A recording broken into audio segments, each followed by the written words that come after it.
Nah, kemudian kita diminta untuk menentukan AMQ ataupun Standard Quantity Allowed for each of element cost. Yang pertama, untuk direct material A. Kita tahu untuk memproduksi 1 unit produk Wiscom tadi, kita perlu 3 unit raw material A. Dan yang akan kita buat ataupun kita proses di periode ini, yang telah kita proses adalah 4.900 unit. Nah, berarti kita memerlukan direct material A sejumlah 3 unit, kita kalikan dengan 4.900 unit. Nah, begitu juga untuk direct material B. Kita tadi memerlukan standar kuantitinya untuk direct material B adalah 2 unit untuk memproduksi 1 produk. Dan yang kita telah proses periode ini adalah 5.200 unit. Sehingga unit DMB yang kita butuhkan untuk memproduksi 5.200 unit produk adalah standar kuantitinya kita kalikan dengan yang kita produksi, yaitu 10.400 unit hasilnya. Bagaimana dengan DL? Standar quantity ataupun standar hours yang untuk DM adalah setengah jam untuk tiap produknya. Nah, untuk DL kita memproses 4.930 sehingga total jam yang kita gunakan adalah 4.930 dikalikan dengan 0,5. Nah, berarti untuk pertanyaan nomor 1 telah terjawab, yaitu unit ekuivalen untuk masing-masing komponen DM, DL, dan FOH, serta standar kuantitinya untuk DM dan DL. Nah, kita fokusnya hanyalah untuk DM dan DL saja. Baik untuk unit ekuivalennya yang telah diproses untuk periode ini, dan juga untuk standar quantity load ataupun AMQ, actual modified quantity untuk DM, DL, dan DMA, DMB, dan DL. Kemudian, yang kedua adalah kita diminta untuk menghitung variance, yaitu untuk DM dan DL. Nah, yang pertama yang harus kita tahu adalah variance untuk direct material. Pada direct material terdapat 2 titik penting, yaitu pada saat kita membeli material dan pada saat kita memakai material. Nah, pada saat kita membeli material, yang harus kita bandingkan adalah pada saat keadaan aktual dengan pada saat keadaan yang distandarkan. Apakah yang distandar? Yang distandarisasi adalah rate-nya ataupun price-nya. Maka yang membedakan antara titik aktual dan titik standar adalah pada titik aktual dan titik standar kita sama-sama menggunakan kuantitas aktual. Tetapi standar rate kita gunakan untuk menentukan ataupun menghitung price di keadaan standar. Nah, apa nama variansnya? Tidak perlu dihafal. Yaitu nama variansnya adalah varians untuk materials. Pada saat titik apa? Karena pada saat titik pembelian namanya adalah materials purchase. Lalu atas apa berbedanya? Nah, kita lihat tadi di aktual kita pakai price-nya yang aktual ataupun actual rate. Sedangkan di standar kita menggunakan rate ataupun harga standar. Sehingga yang berbeda adalah price-nya. Lalu kita beri nama variance. Sehingga nama variance-nya adalah materials purchase price variance. Nah, selanjutnya pada direct material terdapat titik kedua, yaitu titik pemakaian. Nah, disinilah kita terdapat 3 titik membandingkan keadaan aktual, standar, dan keadaan yang dialokasikan. Nah, apa itu tadi keadaan aktual? Yaitu aktual kuantitinya kita kalikan dengan aktual rate, karena aktual kita menggunakan price standard, kita menggunakan kuantitas aktual, aktual quantity, dan aktual rate. Nah, di keadaan standar, kita masih menggunakan aktual quantity, namun rate-nya telah kita standarkan. Nah, barulah di titik allocated, kita menggunakan rate yang standar, serta kuantitas yang distandarkan. Dari mana AMQ ini kita dapatkan? AMQ ini kita dapatkan dari tadi, menghitung standar quantity dengan yang benar-benar kita proses di periode tersebut. Nah, inilah AMQ-nya, yaitu 14.700 untuk DMA, 10.400 untuk DMB, dan 2.465 untuk DL, direct labor. Nah, kita hitung. Maka untuk direct material A, aktual kuantitinya disebutkan di soal tadi adalah yang kita beli pada saat pembelian. Pertama adalah kita melihat pada saat pembelian. Maka pada saat pembelian, yang kita beli untuk direct material A adalah 16.000 unit. Dengan harga berapa? Dengan harga aktual, yaitu 4,6. Nah, lalu pada titik standar, pada saat kondisi standar rate-nya adalah 4,5 untuk membeli 16.000 unit material A. Sehingga biayanya adalah 72.000 untuk kondisi standar dan pada saat kondisi aktualnya 73.600. Nah, lalu kita tentukan apakah favorable ataupun unfavorable. Bagaimana cara mudahnya? Cara mudahnya adalah semakin ke kanan, maka semakin budgeted, dan semakin ke kiri, maka semakin aktual. Nah, berarti cara bacanya dari kanan. 72.000 dianggarkan, aktualnya adalah 73.600. Nah, 72.000 dianggarkan, aktualnya 73.600. Favorable apa atau unfavorable? Tentu saja unfavorable. Karena yang dianggarkan lebih kecil daripada yang sebenarnya terjadi. Sehingga 1.600 ini bersifat unfavorable dan namanya adalah materials. Kita berada di titik purchase, pembelian. Yang berbeda adalah rate-nya ataupun price-nya, variance.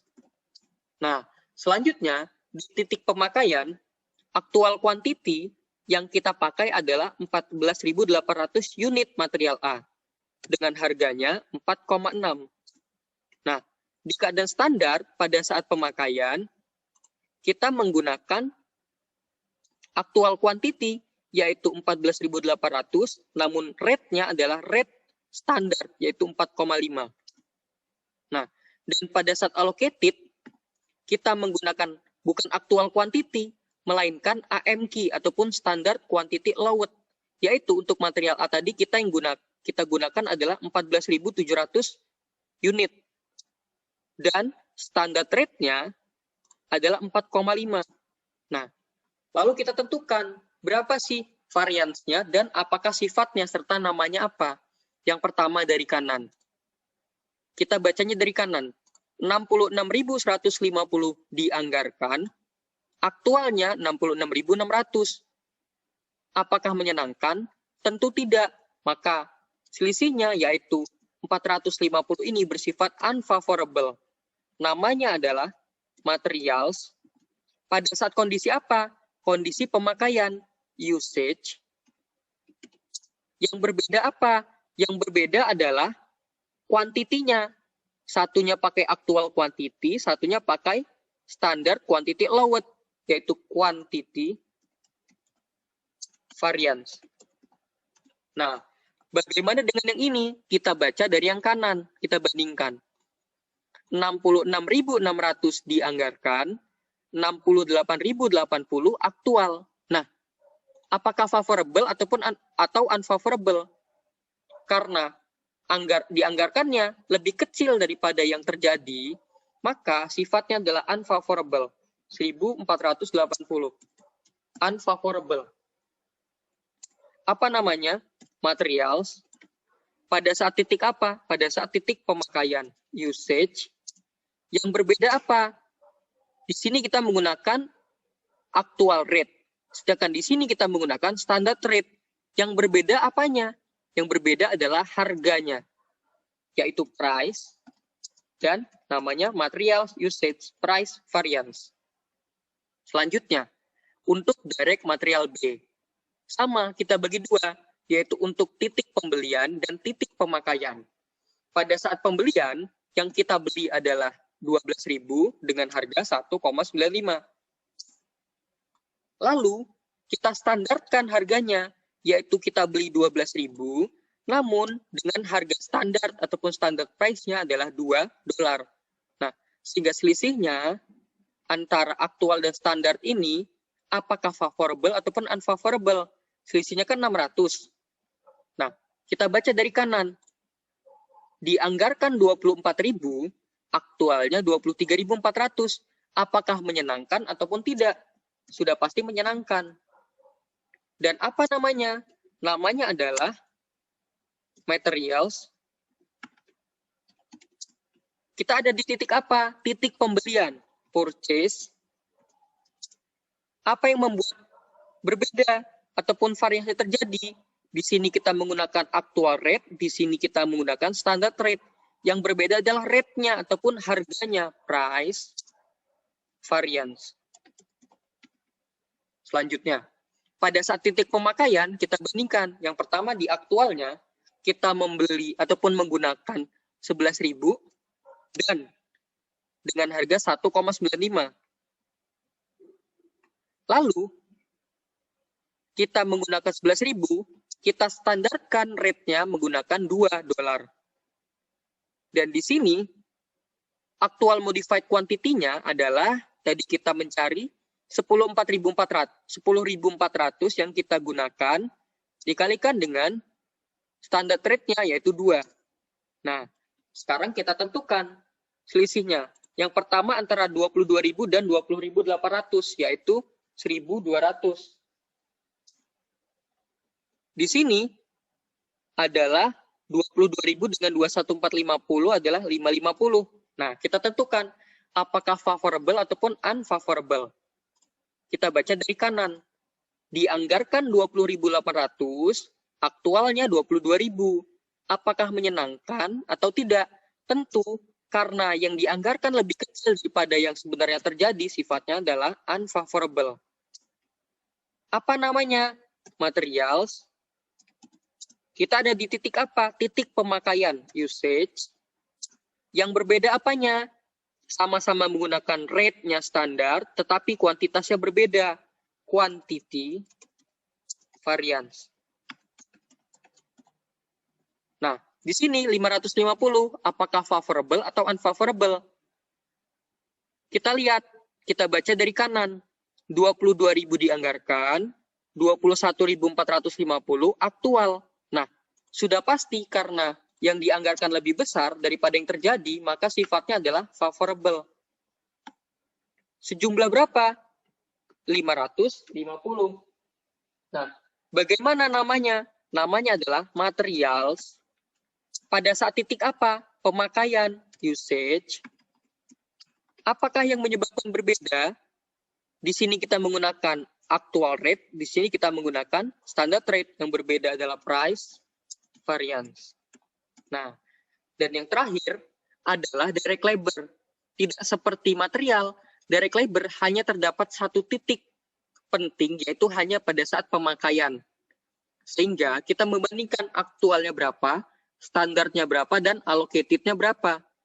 Nah, sama saja, namun terdapat perbedaan nama.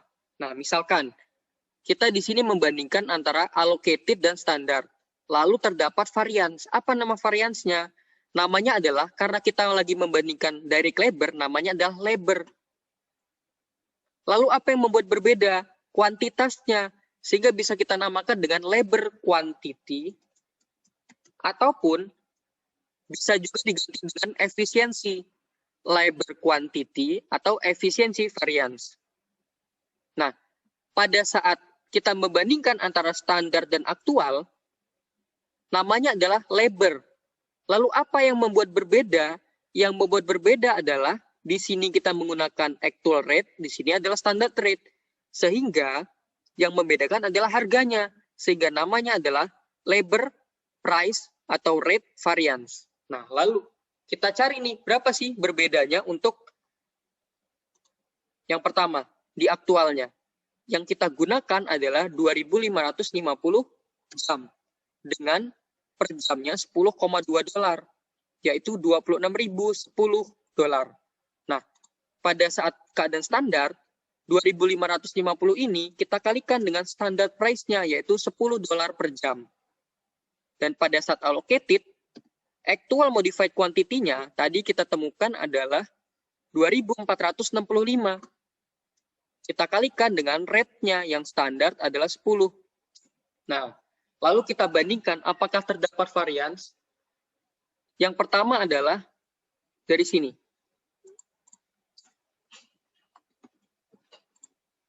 Kita baca dari kanan. Dianggarkan 24.650, aktualnya 25.500. Selisihnya adalah 850. Apakah favorable ataupun unfavorable? Kita baca. Dianggarkan 24.650, aktual terjadinya 25.500. Lebih besar terjadinya, sehingga sifatnya adalah unfavorable. Namanya apa? Labor, efisiensi, ataupun quantity variance. Karena yang membedakan adalah kuantitasnya. Di sini kita menggunakan standar quantity allowed, di sini menggunakan actual quantity. Selanjutnya adalah di actual dan standar. Kita baca dari kanan. Dianggarkan 25.500, aktualnya 26.010. Nah, selisihnya adalah 510. Apakah favorable atau unfavorable? Dianggarkan 25.500, yang terjadi 26.010. Karena yang terjadi lebih besar daripada yang dianggarkan, maka sifatnya unfavorable. Apa namanya? Labor, price yang membedakan. Ataupun rate, variance. Karena di sini kita menggunakan actual rate, dan pada saat keadaan standar, rate-nya kita standarkan. Sehingga yang membuat perbedaan adalah price atau rate, sehingga namanya adalah labor price atau rate variance. Sekian video ini, terima kasih. Mohon koreksinya, sampai berjumpa lagi di video selanjutnya.